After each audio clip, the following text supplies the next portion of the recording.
Yan yung binibigay ng Diyos sa atin.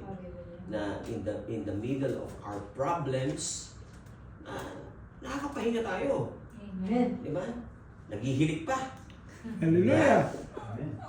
Oh, yung mga kasama natin kung maghilig talaga wala nang bukas. Diba? Hindi, kasi yun talaga yung binigay ng Diyos sa mga sumusunod sa Kanya. Yes. Kapayapaan. Amen. Kapayapaan. Kaya nga, ano pa yung greatest storm na tatama sa atin? No, like these people na biglang yung simbuyo ng dagat naranasan nila. Sabi pa nga ng binasa natin, nasira yung barko o yung bangka. Pero nagtataka ko naman, yung Panginoon, bakit nasira na't lahat-lahat, hindi pa nagigising? Di ba? Siguro kung tayo talaga deep sleep, talaga wala, malulunod ka na, natutulog ka pa. Pinagalit na siya nung nagising sa kanya. Wala ka bang pakialam? Sabi ng mga disciple. Pero, sinabi ng Panginoon, nung pagtayo niya, ay nako, kung ako siguro yung Panginoon, istorbo niyo ko, yan lang? Ano no? Yan lang ba?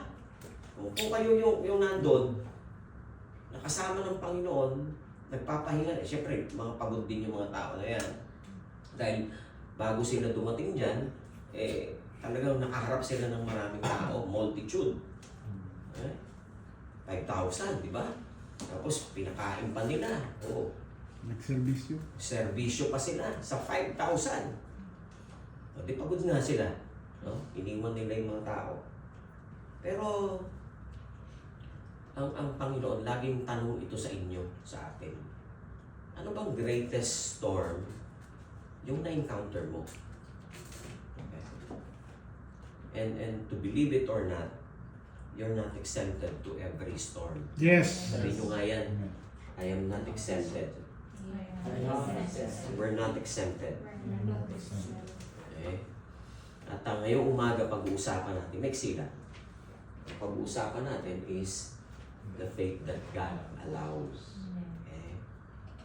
So itong pananampalatayang inaalaw ng Diyos na mangyari sa ating buhay. Itong pangyayaring inaalaw ng Panginoon sa'yo. Kahit ano pa yan. Sabi nga kanina, ano yun? Jeremiah 29:11. I have great plans Amen. for you and for me. Not to